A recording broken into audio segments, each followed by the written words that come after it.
बेहिशोबी नावाची कथा. थिएटरच्या दारात तासनतास उभे राहायचे म्हणजे काय? मुग्धा खरी तासनतास काही उभी नव्हती. 20-25 मिनिटे नक्की होती. पण ते तिला 25 तास वाटले. खरं म्हणजे उर्दू शायरीतली प्रेयसी प्रियकराला असा तासनतास प्रतीक्षेत घुमसत ठेवते. काही सितमगर रमणी तर आशिकाला वर्षानुवर्ष ताटकळत ठेवतात. कुणी स्वर्गीय रूपवती कित्येक रसिकांना जन्मजन्म झुलवतात. इथे बघावे तर उलटाच मामला. परवा बुकिंगच्या सुरुवातीलाच इथे रांगेत उभी राहिली मुग्धाच.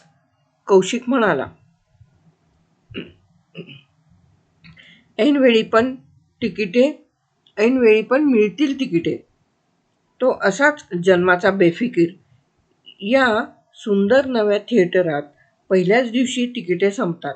पुष्कळशी ब्लॅक मार्केटवालेच घेतात म्हणा. या सिनेमाची नसती घेतली ब्लॅकवाल्यांनी, कारण हा कलात्मक चित्रपट होता. याला येणार कोण?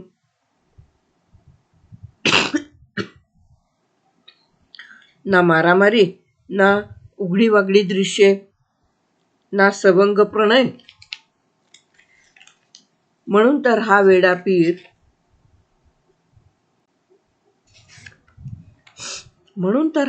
पीर यायला तयार झाला. हा सवंग चित्रपटाला आला नसताच एका रविवारी सुग्रास जेवण बुडवून भाषा येत नसलेला घटश्राद्ध चित्रपट बघायला गेला. पुन्हा एकटा नाही, आपल्याला घेऊन. आता मुग्धासारख्या गोडसुंदर तरुणीला घेऊन जायचं तर इंग्लिश नाहीतर तमिळ पिक्चरला जायचं. खूप चावट दृश्ये अन भोवती अनोळखी लोक. पण हा वेडा मुळी तन्मयतेने चित्रपट पाहणार. शेजारी कोणी असलं तरी एकदा कथेत खेचला गेला की बस्स. सोबत्याने फक्त त्याचे हृदय भरून काढलेले उद्गार ऐकावे. या अवलियाला हा प्रायोगिक चित्रपट पाहायचा होता. त्याला त्याच दिवशी तेवढाच वेळ होता. म्हणून त्याने मुग्धाला सिनेमाचे सुचवले. कौशिकच्या अतिभरगच्च दिनक्रमातून स्वतःसाठी वेळ मिळाला तर मुग्धाला हवाच होता. तिने कबूल केले. मग स्वतः वेळ काढला. आधी उन्हातून जाऊन बुकिंग केले. त्याला सांगितल्या जागी उभी राहिली. प्रथम सारेच लोक पहिला शो सुटेपर्यंत रेंगाळत होते. तोवर कुणाचे लक्ष नव्हते. तरीसुद्धा अद्ययावत फॅशनची वेशभूषा उत्कृष्ट तऱ्हेने केलेली एक गोड युवती एकटीच उभी आहे हे तरुणांना लवकरच उमगले. ते दोघा-तिघांच्या घोळक्याने बाजूबाजूला उभे राहून आपापसात संभाषण केल्याचा बहाणा करीत तिला उद्देशून चावट वाक्याचे तीर फेकू लागले. कुणी आंबट शौकी तिच्याकडेने चकरा मारू लागले. बरे, गर्दीतील कुणी ओळखीची व्यक्ती शोधून त्या सोबतीने गप्पा मारीत वेळ काढावी तर इथे कुणी ओळखणारे नसेल तर बरे अशी इच्छा. अजून कौशिकनी मुग्धालाच आपल्या मैत्रीचा नक्की थांग लागला नव्हता. भावभावनांची छाननी करून दखल घेण्यास एवढी सवडच नव्हती. वावटळीने भरकटतच होते. पण किती वेळ ती आवारातल्या नारळीला रेलून उभी राहणार? याला शोधायलाच लावले पाहिजे. शोधीलच. तिकिटे आपल्यापाशीच आहेत. पैसेही आपणच दिलेत. शोधच जरा. त्याशिवाय कळणार नाही वेदना. अरे, तू माझा इंतजार करायचा का मी तुझा? अजून पहिला शो सुटून लोक थिएटरमध्ये बसले नव्हते. पण पुढला दरवाजा उघडून वेटिंग हॉलमध्ये घेतले गेले. ती पण घुसली. स्टॉलशी जाऊन तिने एक मोठे चॉकलेट घेतले. चपळाईने एका बाकाची कड मिळवली. आरामात चॉकलेटचे बारीक तुकडे करून चगळू लागली. लक्ष मात्र दाराबाहेर फाटकाशी. तो आत येईल, नारळीशी बघेल. आपण तिथे न दिसल्याने कसा कावराबावरा होईल. मग आपण झटकन जाऊन त्याला साद घालू किंवा तिथे जाऊ मग त्याचा चेहरा कसा होईल? तिला हसू आले. तोवर सिनेमा सुटून लोक आत गेले. वेटिंग हॉलच्या रिकाम्या कोचावर मुग्धा सैलपणे बसली. सारखं सारखं फाटकने नारळीकडे बघायचा तिला कंटाळा आला. मग ती काचे आडले फोटो बघू लागली. तेही बघून संपले. कंटाळा आला. तिकडे जाहिराती संपून न्यूज रील सुरू झाली.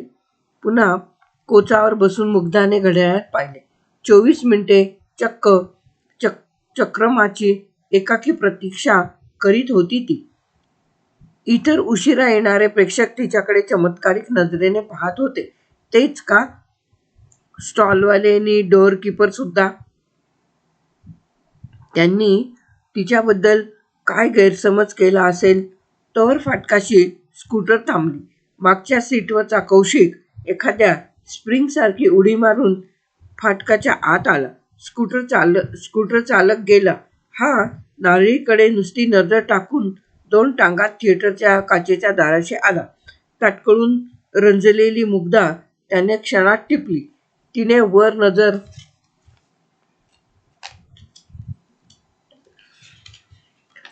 वर नजर करताच तो तिच्या डोळ्यात डोकावीत मधाची धार उडवीत हसला. अर्ध्या तासाचा असह्य कंटाळा तिच्या मनाने क्षणात झटकला. ती दाराशी आली व तिने डोअर कीपरला दुसरे तिकीट दिले. जिन्याकडे वळताना मुग्धाच्या दंडात हात अडकवीत कौशिक जल्दीने पायऱ्या चढू लागला. त्याला जाडसा चिमटा घेत मुग्धा कुजबुजली. हळू चढ. मला एवढा वेळ बोर केलंस, आता मोठा घाई करतोस. सुरुवात जायला नको म्हणूनच ग. मग वेळेवर यायला काय झालं? आम्हीच तिकिटे काढायचं, लाईन लावायची आणि आधी येऊन इथे महाराजांची वाट बघायची. मी तर दुसरे तिकीट विकून जाणार होते आता आत एकटीच. मग सांगेन सारं. चल. लोकांचे पाय तुडवीत सीटकडे तिला जपून घेऊन गेला. त्याच्या दंडाची स्पर्शाची तिचा राग विरघळला. पण खंडित प्रेयसीचे रुसवा नाट्य तिला वठवून दाखवायचे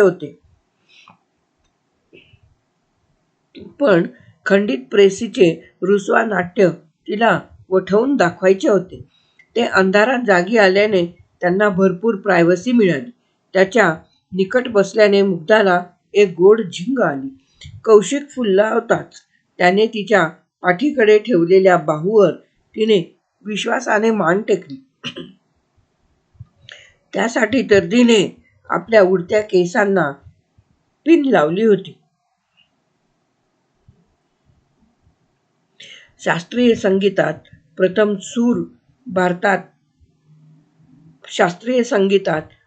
सूर भरतात तसे सिनेमात आता प्रणयाचा रंग वर्णे चालू होते. अन दोघांच्या हृदयांतही तो रिघत होता. तरीही लक्ष सिनेमातच होते. आता या वेड्याला काय जबाब विचारणार? त्याने स्कूटरवरून दारापर्यंत ज्या त्वरेने झेप घेतली त्यावरून तिला ते पटलेच होते. त्यातून हा वारा याची ऐन वेळेला कुठे कुठे आणि काय काय कामे निघतील याचा नेम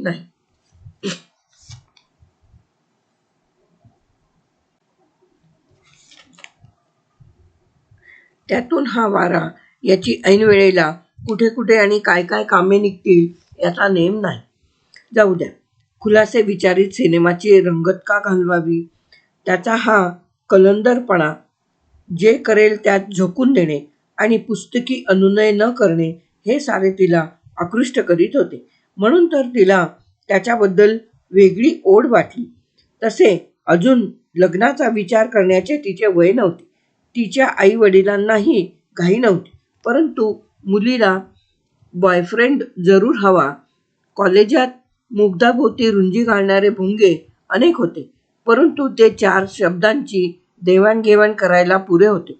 ज्याच्याशी घटकाभर हितगुज करावं असं स्थान वेगळंच हवं होतं.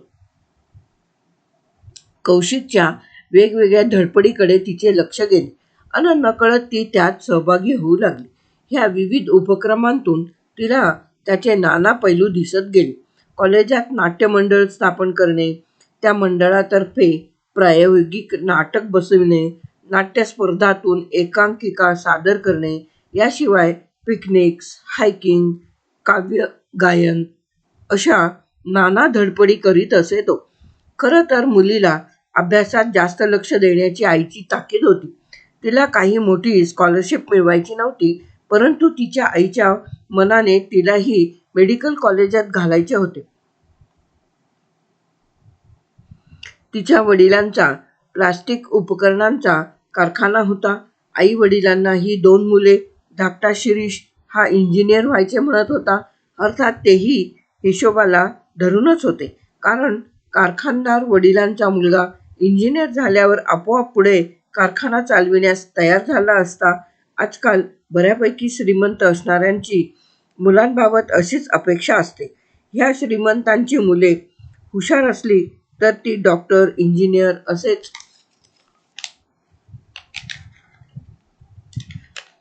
असेच कोर्स घेतात.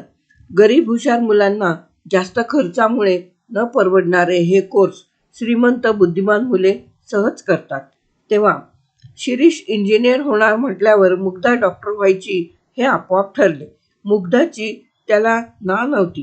तिलाही डॉक्टर व्हायला आवडले असते. ती हुशार होतीच आणि जास्त अभ्यास करण्याची तिची तयारी होती. यंदाचे 12वीचे वर्ष आईच्या मते तिने इतर काही करायला नको होते. मुग्धाला वाटे, आपण हुशार आहोत, अगदीच घाण्याला जुंपल्यागत अभ्यास करू नये. अभ्यासाला विरंगुळा म्हणून कौशिकच्या एखाद्या ट्रिपला जावे किंवा एकांकिकेत भाग घ्यावा. आईची कुरकुर न ऐकता ती कॉलेज जीवन मस्त जगत होती. कौशिकला तिच्याबद्दल काय वाटे त्याचा अंदाज तिला नीट आला नव्हता. तो सदाच धांदलीत असल्यागत चालायचा आणि बोलायचाही. तथापि त्याच्याजवळ चक्के पंजे नव्हते. मुग्धाजवळ त्याने खोटी अदब आणि दाक्षिण्य दाखविले नाही किंवा एखाद्या गोष्टीसाठी तिची आर्जवेही केली नाही. तो तिला आग्रही स्वरात सांगायचा मात्र. उदाहरणार्थ, ती म्हणजे, मुग्धा, या हायकिंगला आलेच पाहिजेस. अरे बाबा, मला थंडी पाऊस सोसणार नाही, अन पावसाने केलेल्या निसरड्यावरून मी घसरून पडले तर माझा मोक्षच व्हायचा.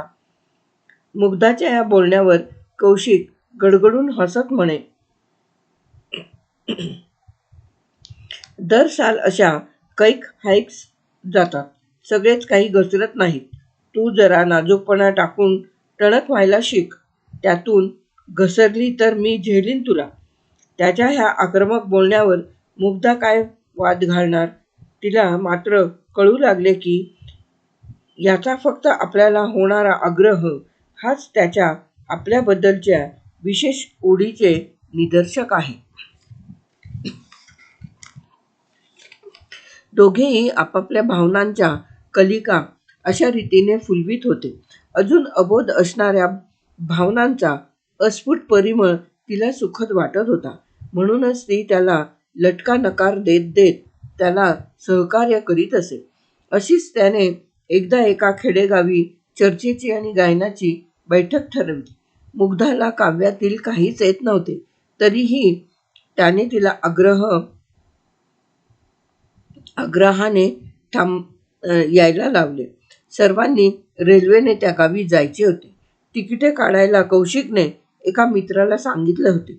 त्याप्रमाणे ठरलेल्या वेळी सर्व मुले मुली स्टेशनवर जमली. गाडीची वेळ होत आली. तिकिटे आणि जाणारे तयार होते. फक्त कौशिकचाच पत्ता नव्हता. एक जण चिडून म्हणाला, याला टाकून जाऊया चला. ह्याने शिस्तभंग केला आहे, ह्यालाच शिक्षा करूया. दुसऱ्याने दुजोरा दिला. नाहीतर काय, पुढाऱ्यानेच मागे राहायचे म्हणजे काय. एक चिमणी चिवचिवली. मुग्धा हे सर्व ऐकत होती. तिला वाटले, कौशिक नाही त्यामुळे ग्रुपमध्ये जान येत नाही, त्यामुळे हे लोक चिडलेत. स्टेशनात गाडी येतेच की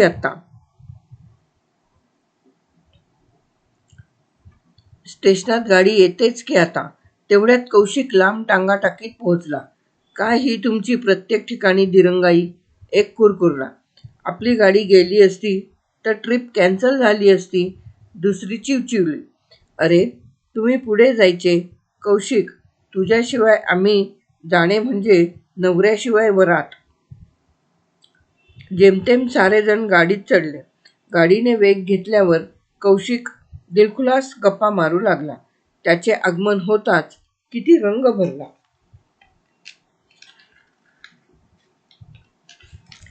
खरोखरच कौशिकच्या अंगात नाना हुन्नरी होत्या.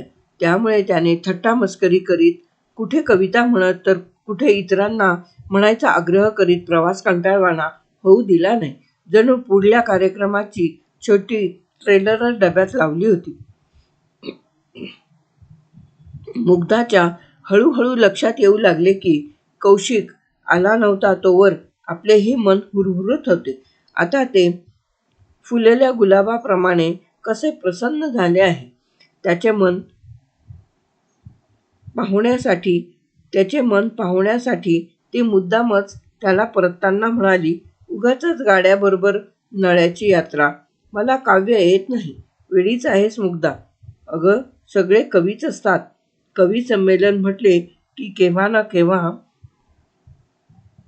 जन्मामध्ये केलेल्या कविता हुडकून काढून त्या स्टेशनवर गाऊन दाखवण्याची खुमखुमी पोरापासून म्हाताऱ्यापर्यंत सर्वांना येते.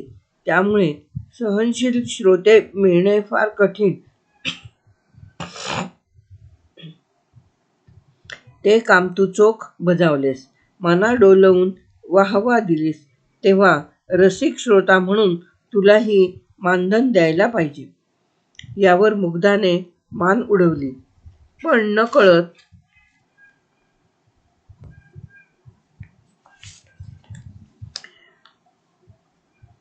पण नकळत ती कौशिकच्या सान्निध्याची कुठलीही संधी वाया घालवीनाशी झाली. तसा तो फारसा वाटणीला येत नव्हताच. त्याच्या 17 चळवळी आणि 18 व्याप. तरीसुद्धा तो ज्या क्षणी वाटणीला येईल तो क्षण बकुळ फुलांची उधळण करून जाईल. एकमेकांवरच्या प्रेमाचा उच्चार न करताही दोघे एकमेकांत बरीच गुंतली गेली. आईने क्लास मिळणार अशी चिंता बाळगली होती. तरी मुग्धा 90% मार्क्स मिळवून 12वी पास झाली. कॉलेजातल्या मुलींनाही नवल वाटले.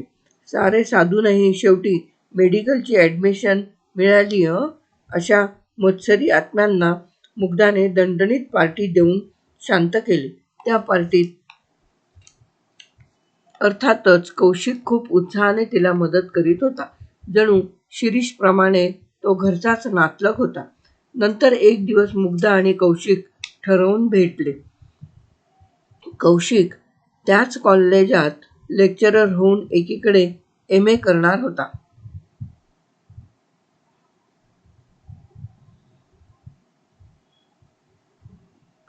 कारण त्याला स्वतःच्या जीवावर शिक्षण करावे लागत होते. त्याच्या घरी फक्त आई आणि एक बहीण होती. इतके दिवस ती बहीण नोकरी करून कौशिकचे शिक्षण करीत होती. शिवाय तोही साऱ्या व्यापातून वेळ काढून 2 शिकवण्या करीत असे.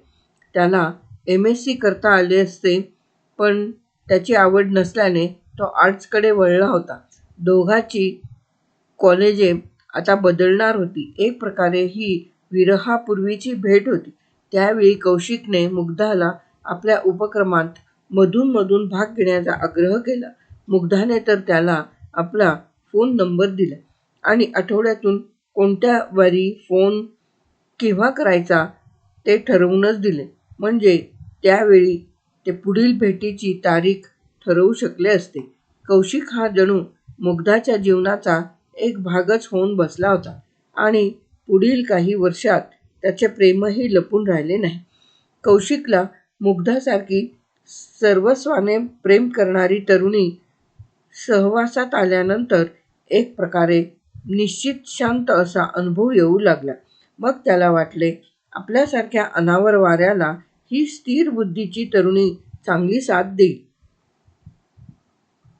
ते वरवरचे भेटत राहिले आणि कुठल्याही नाटकी प्रेमप्रसंग न घडता आणि कुठलाही नाटकी प्रेमप्रसंग न घडता मुठीत धरलेली वाळू हळूहळू बोटांतून निसटावी, तसेच त्यांचे प्रेम एकमेकांना प्रतीत होत गेले. मुग्धाने आपल्या अभ्यासावर त्याचा परिणाम होऊन दिला नाही. त्यांचे हिंडणे फिरणे आईवडिलांना कळले, परंतु ते सुधारक होते आणि श्रीमंताच्या मुलींची कोणी टिंगल करीत नसते. कौशिक मुग्धाच्या घरी येत असे, परंतु बॉयफ्रेंड असणे आणि डेटिंग घेणे त्यांच्या सुधारकी वातावरणाला खटकत नव्हते. कौशिक M.A. झाल्यावर त्याच कॉलेजात प्रोफेसर झाला, परंतु पगार फारसा नव्हता. त्यानंतर त्याने आपले इतर उद्योग जोरात चालू केले. आपल्या पदरचा पगार खर्च करून तो नवीन छंद, प्रायोगिक नाटके बसविणे वगैरे पूर्वीचे उपक्रम दुप्पट उत्साहाने करू लागला. आता त्याच्या जोडीला हौशी विद्यार्थ्यांचा ताफा होता. 2 वर्षे ते नाना आंतरविद्यालयीन किंवा राज्य पातळीवरची बक्षिसे घेत गेले. कौशिकच्या गौरवाच्या वेळी न चुकता मुग्धा हजर असे. आता लोक कुजबुजू लागले. इकडे मुग्धाची आई तिच्यासाठी तालेवार स्थळे पाहत होती. मुग्धाच्या शेवटच्या वर्षातच तिचे लग्न केल्यास तिचा चार्म जाईल अशी आईला भीती वाटली. शिवाय मुलीला डॉक्टर केल्यावर तिच्या पैशातून आपली गरज भागवावी अशी त्यांना इच्छा नव्हती, कारण ते घरचे गरीब नव्हते. याच वेळी मुग्धा आणि कौशिकने आपल्या प्रेमाची लग्नात परिणती करण्याचे ठरवले. आपल्या कलंदर मनाची कौशिकने तिला पूर्ण कल्पना दिली होती, पण मुग्धाला असेच आव्हान हवे होते. आईला ही बातमी कळली आणि मग तिने शहानिशा करून घेतली. मुग्धाच्या वडिलांच्या कानी ते घातले आणि मग त्या दोघांनी मुग्धाला चांगलेच फैलावर घेतले. आतापर्यंत असा खडाजंगीचा प्रसंग त्या घराने ऐकला नव्हता. आई-बाबांना कौशिक हा एक अत्यंत फडतूस माणूस वाटत होता. त्यांच्या कारखान्यात त्याच्या इतका पगार घेणारे 4 नोकर त्यांनी ठेवले होते. त्याच्या पोझिशनच्या दृष्टीने त्यांनी जावई पाहिले होते. मुग्धाने त्यातला कुठलाच तरुण पसंत केला नाही. वडिलांनी शक्यतो डॉक्टर तरुण पाहिले. वडिलांचे हॉस्पिटल असलेले डॉक्टर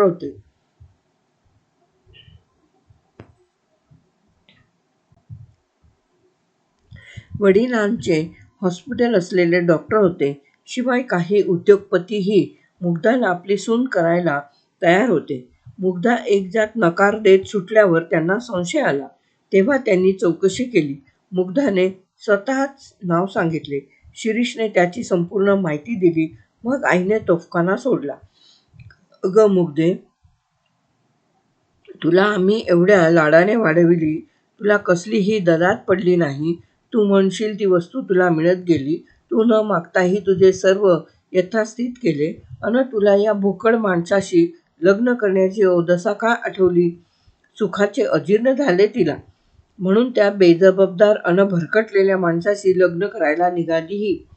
शिरीषने आगीत तेल ओतले. वडिलांनीही न राहवून तळमळून तिला म्हटले, "मुग्धा, तुझ्या सुखासाठी आम्ही सर्व काही केले. मखमलीवरून जावे तसे तुझे आयुष्य गेले. या कौशिकला ना घर ना दार. त्याचा पगार तुझे कपडे आणि किरकोळ खर्चाला पुरणार नाही. त्याच्या घरी तुला आपल्या नोकरापेक्षाही हलक्या दर्जाने जगावे लागेल. बाबा, पैसा म्हणजे सुख आहे का? त्याचे प्रेम हेच माझे मोठे धन नाही का?" मुग्धाने कळवळून विचारले. "बेटी, एक वेळ प्रेमाशिवाय संसार सुखाचा होऊ शकतो. प्रेम असून पैसा नसेल तर संसार कडू होतो. आज प्रेमाची काव्ये गाणारी पती-पत्नी उद्या भांडत बसतात. आई, कौशिक प्रोफेसर आहे, अगदी दरिद्री नाही. शिवाय मी डॉक्टर, म्हणजे श्रीमंत असणार की?" "मुग्धे, त्याच्या नोकरीचा भरोसा नाही. हा तिरसट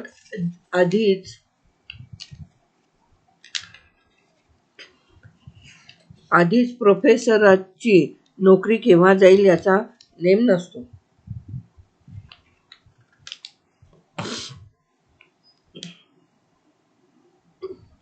त्यात कौशिक आपला पगार नाना उचापतीत उडवतो, म्हणजे तुझाच पैशाचा त्याला आधार होणार. भावाने कळवळून सांगितले. मुग्धा, तू डॉक्टर होणार. तुझ्या हिऱ्याला साजेसे उंची कोंदण देत होतो. तुला ही कसली अवदसा सुचली? त्याचे ना घर ना दार. तुला सगळीच सुरुवात करावी लागेल आणि जन्मभर कष्ट उपसावे लागतील. मुग्धा आता शांतपणाने म्हणाली, माझे त्याच्यावर व त्याचे माझ्यावर जीवापाड प्रेम आहे. त्याच्याशिवाय मी जगू शकणार नाही. अन ज्याच्यावर प्रेम आहे त्याच्यासाठी माझी कमाई खर्च पडली तर त्यात मला दुःख काय वाटणार? तुझ्या पैशाचा फायदा उठवावा म्हणून त्यानेच तुला प्रेमात पाडले असेल. शिरीष म्हणाला, खोटे आहे. आम्ही दोघेही एकमेकांना आवडलो तेव्हाच त्याने मला स्वतःच्या एकंदरपणाची कल्पना तेव्हाच त्याने मला स्वतःच्या कलंदरपणाची कल्पना दिली होती. तरीही मी त्याच्या वेगळ्या जीवनावर लुब्ध झाले. आई, आम्ही प्रेम केल्यानंतर लग्न करणे ओघानेच आले.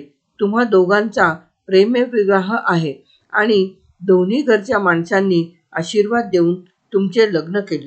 तुम्हीही तसेच कराल अशी माझी अपेक्षा होती. आम्हाला आमच्या वडील माणसांनी बजावले. प्रेमविवाह करता तर नीट धोके ध्यानी घ्या. लग्नानंतर भांडू नका. एवढे बजावल्यानंतर त्यांनी लग्न करून दिले. तुझ्या बाबतीत धोकेच फार आहेत. तुझ्या लग्नापूर्वीच्या राहणीप्रमाणे तुला राहता येणार नाही. कौशिक विचित्र आहे, त्यामुळे आम्हाला तुझी काळजी वाटते, बाबा म्हणाले.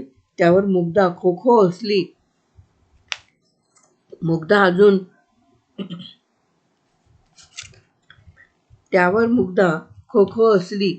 बाबा, अजून तुम्ही खरे बोलत नाही. तुमची काळजी वेगळी आहे.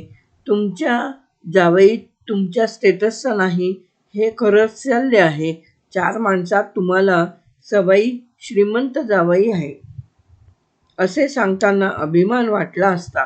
तसे आता होणार नाही. आम्ही एकत्र नांदू याबद्दल आम्हाला खात्री आहे.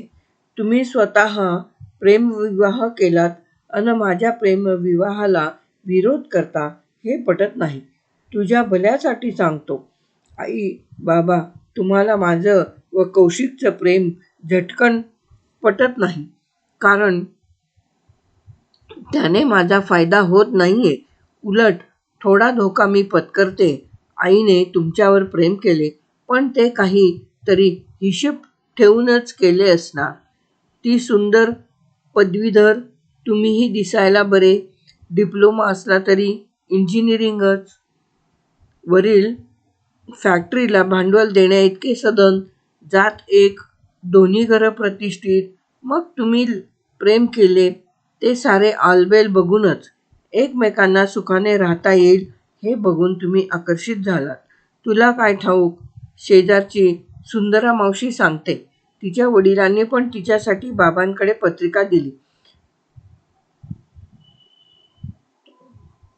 पण आजोबा व बाबा दोघांनी ती नाकारली, कारण ती गरीब, जरा सावळी होती. पदवीधर तीही होती, पण तिचे घर गरीब भिक्षुकाचे होते. आजोबा म्हणे, बैठकीत मित्राशी बोलले होते. मुलगा डिप्लोमाच घेतलेला आहे. घराण्यात या पिढीत पदवीधर कुणी नाही, म्हणून सून पदवीधर हवी. त्या आशेवर सुंदराच्या गरीब वडिलांनी साहस केले. आळीमध्ये ती राहायची. बाबांना दुरून पाहायची. ते तिला आवडले. तिने मनोमन त्याच्यावर प्रेमसुद्धा केले. पण बाबांनी तिला उत्तेजन न दिल्याने अखेर तिच्या वडिलांनी शब्द टाकला. बाबा, सुंदरा मावशीच्या डोळ्यातले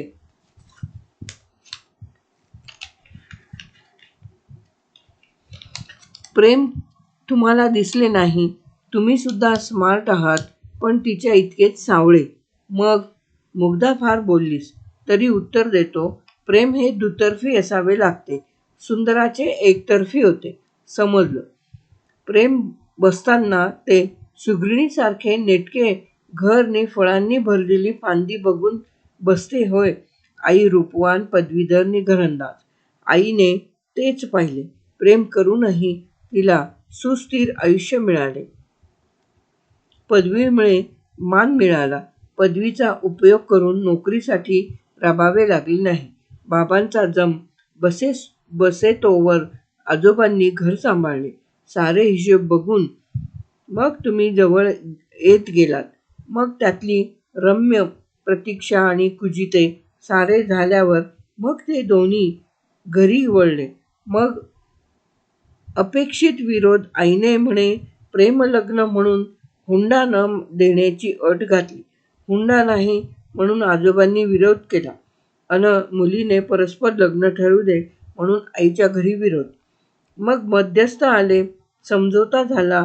हुंडा वाचल्याच्या आनंदात आईच्या वडिलांनी कन्यादान केले. लग्न खर्च केला. आजोबांनी मुलाला न दुखवावे म्हणून सुंदर पदवीधर सून मिळते म्हणून संमती दिली. आईला हुंडा न घेताही सोने घातले. आईने हे प्रेम करून वडिलांचे पैसे वाचवले. तुम्ही सुंदर बायको मिळवली व तिला उपकारात ठेवलीत.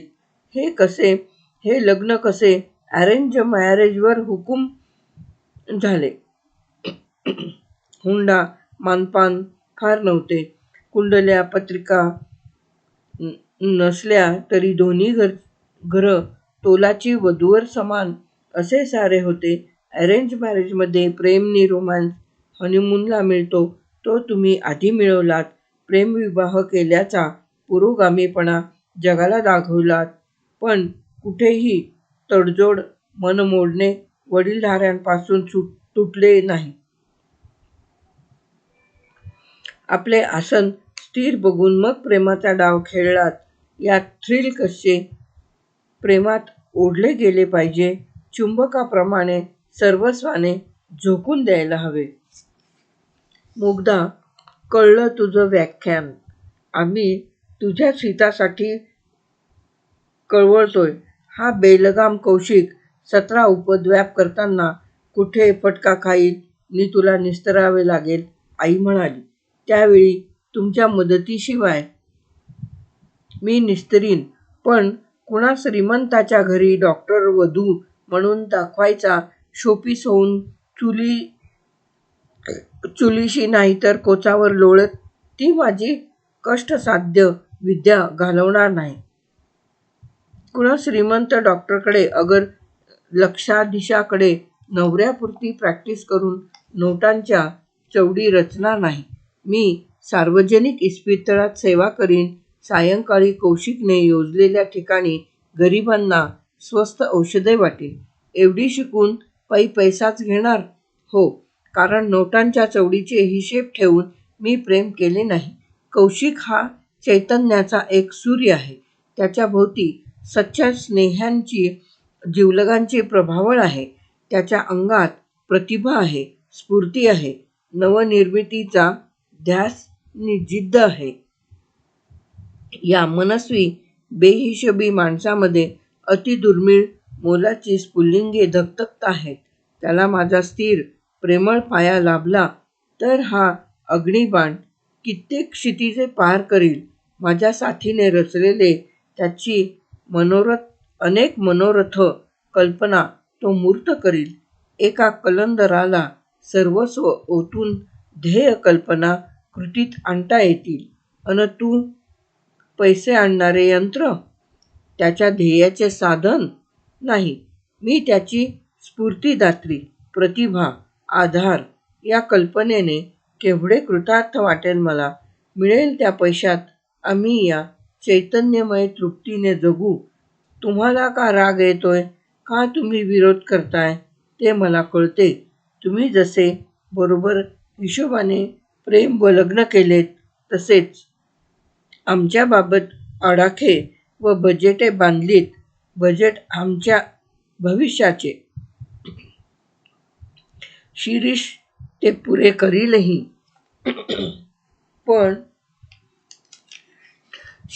पुरे करीलही. पण मला माझ्या कौशिकच्या अस्थिर पण नवोन्मेषशाली नवोन्मेषाली प्रयत्नात बेहिशोबी साथ करायचीच, म्हणून मी डोळे झाकून उडी घेते. खर्चटले तर रडणार, पस्तावणार नाही हे लक्षात ठेवा. मनोबळ पक्के आहे, कारण त्याचा स्फूर्तिदाता आहे. चैतन्यमय कौशिक. तेजाचा सहस्त्रधारांशी हिशोब नसतो. तुम्ही करा. माझ्यापुरती मी दृढ निश्चय करून कौशिकची जीवनसाथी होणार, कारण अनिश्चिततेतच जगाचे गूढ रहस्य आहे, म्हणून जगण्यात उत्सुकता व हौस आहे. कथा समाप्त.